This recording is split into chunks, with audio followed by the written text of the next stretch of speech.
Hey guys, what's up? It's Alicia. Welcome back to my channel. So in today's video, I'm going to be doing a video that I have gotten literally so many requests to do, and I am finally going to give it to you guys.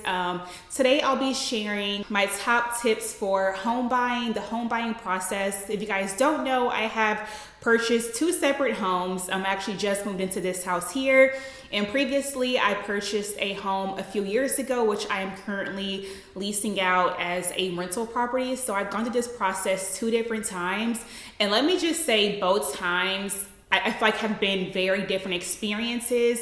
So I wanted to go ahead and share with you guys some of the top tips and things that I have learned that I felt like has helped me, or even things that I didn't know that I would do differently. Like, just generally speaking, some tips to share with you guys to help you all in the home buying process. Let's go ahead and get right into the video. I'm sure you guys have a general idea of how the home buying process works. You get pre-approved, you go look for a home, decide on a home, put an offer in. If it's accepted, or if it's a new build, you start the new build construction process.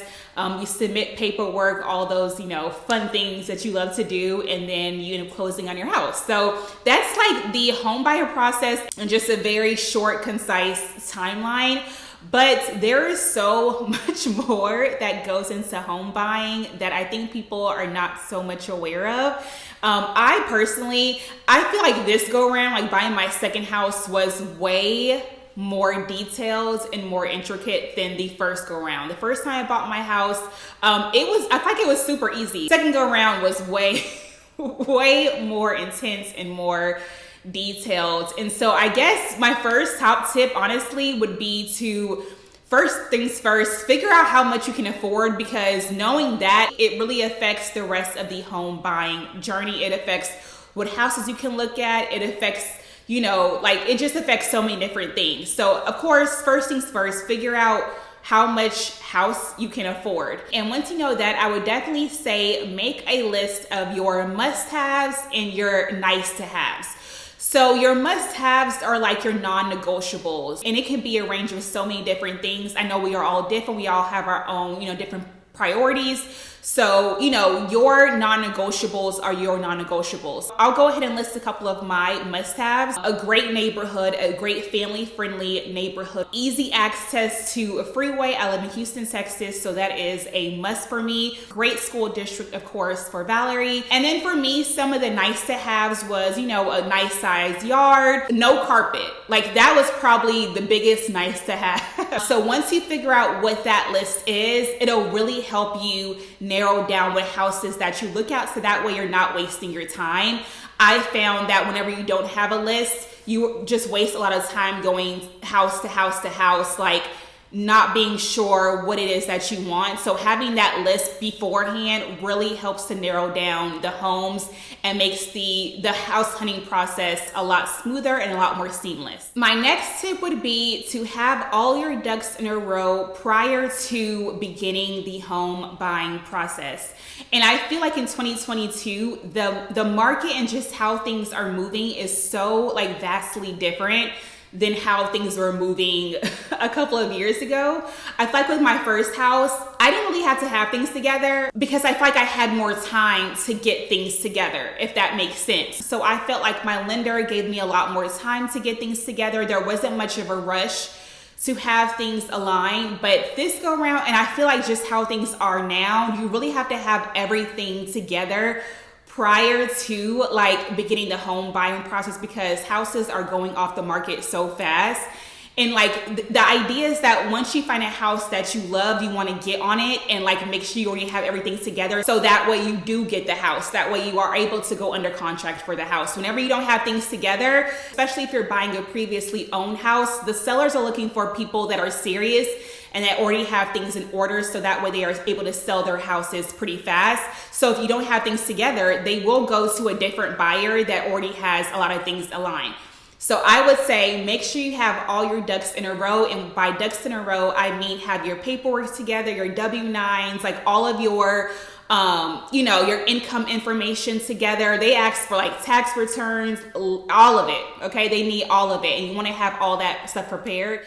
This next section of the video is sponsored by State Farm. I would also highly recommend starting the home insurance process early as far as getting quotes goes, because I feel like that is the one thing that I do regret not having paid more attention to, or I guess just not prioritizing as early on. Because I did not prioritize home insurance and getting quotes earlier on, I waited to the last minute and I just took whatever the lenders partnered insurance companies gave me. And I don't feel like that's the best way to go about it. I think it's very smart to start the process early and be very intentional about getting home insurance that covers what is important to you at a price that you are comfortable with. And so I feel like now I'm trying to backtrack and switch my home insurance to a price that's much more, I don't know, I guess the price that I'm more comfortable with that covers everything that I really and truly prioritize and care about. And that's why I would highly recommend you guys check out State Farm, specifically State Farm's personal price plan. You are able to work with a State Farm agent to pretty much assess, your home, what you value, what you're prioritizing, just thinking about the things that you want to have covered within your home insurance. And they are able to work with you to establish exactly what your home insurance will cover that is personalized to you. I think that is amazing because so many times, it's very straightforward. They try to tell you what you should have instead of the other way around where you are telling them what you want and at the price that you want. And again, they will work with you to find a price that you are comfortable with and a price that really suits you and your family's needs, your finances, and things like that. Now back to the rest of the video. My next tip would be to interview real estate agents and lenders before making a decision. I think that this is probably one of the biggest steps that people miss. A lot of times we'll see agents, whether they be, social media, things like that, word of mouth. But I think it's important to do your due diligence when it comes to actually speaking to those agents and lenders and asking them questions, seeing what their success rate is, see how good they are with advocating for their clients, because you'd be surprised. There are a lot of agents out there that I think they may have the numbers or the followers and things like that, but they are not good at advocating for their clients. And I think that that is probably the most important thing, especially now in 2022. It is so important, y'all. I definitely did my due diligence. First time, I didn't really even use an agent. I just went through the the new construction manager process, and honestly, everything was through my builder. But this go around, I went with an outside real estate agent and an outside lender. And before I made that decision, I researched and figured out what their stats were, figured out if we even mesh well, if we connect well. Because if you're like me, you ask a lot of questions, okay? I think that I was calling my real estate agent almost every single day with a lot of questions.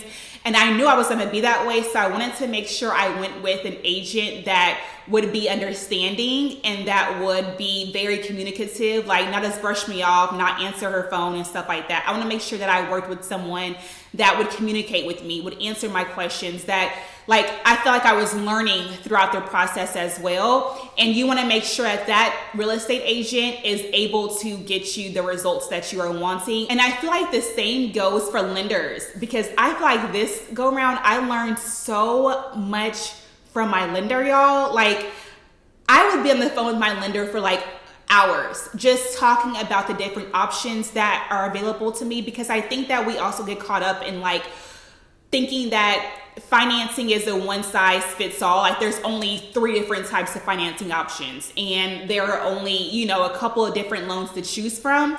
But you would be surprised at how many options are available to home buyers. If you're a first time home buyer, even if it's not your first time buying a house, there are so many options available to you. But you want to make sure that your lender is telling you those options, because you want to make sure that you have all the information that you need to make a sound decision. You want to feel confident in deciding what loan you want to go with, what rate you want to go with. All those things are important. And I think that the lender literally can make or break how good of a mortgage you have. Hire an inspector. This is something that I think that a lot of us try to be cheap on and save money on, and you hurt yourself doing this. So what I mean by hiring an inspector is that whenever you're throughout the home buying process, you've been pre-approved, you're under contract, you have decided on the house, of course, your house is close to being done, the builder will allow you to hire an outside inspector to inspect the home. And if that inspector finds other things that needs to be done that the builder's inspector did not find, they are obligated to fix those things. 9.9 out of 10, there's going to be at least something, at least one thing that your outside inspector will find that the builder's inspector did not find. And I've done that for both houses, and both times my outside inspector has found things that the builder's inspectors did not find, and the builder has to fix those things prior to me moving in. That's a couple $100 that I have to pay out of pocket to have an inspector come out and inspect the entire house, but they are working for you. Like, they're prioritizing you. So they are looking for anything possible that they need to fix, whether it be electrical issues, plumbing issues, aesthetic issues, like anything that they find that could be a hazard or that they know that you would not be approving of. They'll make a list of it and you give that list to the builder, and the builder has to fix those things prior to closing. And I think that is worth every single penny, because you'd be surprised what they'll find. And if you don't catch it before closing and it's not under warranty, that falls on you. It falls on you, and 9 times out of 10, it's gonna be much more expensive than that couple $100 that you could have paid the inspector to find and have the builder fix. My last tip would be to make sure you do not make any major purchases throughout the home buying process. So once you are pre-approved for an amount and a interest rate, all of that is contingent on how your credit is at that moment, right? So by time closing is coming around, they check your credit one more time just to make things are aligned, just to make sure your credit hasn't changed, just to make sure that you're still good, like financially. So if your credit changes based off of these, miscellaneous purchases that you made during the closing process, it can greatly hinder you even qualifying for that house anymore. Like, you'd be surprised. Some people don't think about that, and they start spending money other places, buying cars, buying all kinds of stuff, but they don't realize that literally it affects your credit. And when it affects your credit, like what you were pre-approved for, you may not be pre-approved for anymore. I'm not sure about y'all, but that would make me mad. Like, I would be so pissed off if I was like so excited for this house, ready to buy it, ready to put the money down, but then they tell me you can't qualify for this house anymore because your credit has changed and your finances have changed, and what you originally had in your bank account, your savings account, your checking account, like it's no longer there. And that's why it's important to not really do anything that affects your credit, your finance history during that period. So that way things are pretty consistent and things stay the same from pre-approval all the way through closing. So for example, for me, I didn't purchase any of my furniture until after I closed on my house, because I knew I was going to be investing in some pieces. I didn't want that to affect my account balance and stuff like that whenever it came to closing. So I waited until after I closed on my house to then go ahead and make the purchase on the furniture that I was investing in.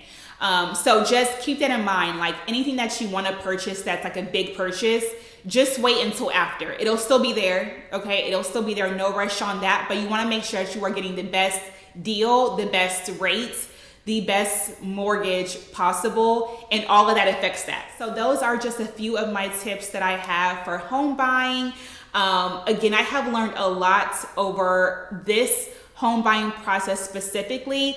So if you guys have any additional questions, go ahead and leave them down below and I'll do my best to answer them for you guys. But I felt like the tips that I shared today were definitely my top tips that I feel like are not as common to talk about that a lot of us may not have known or may not know.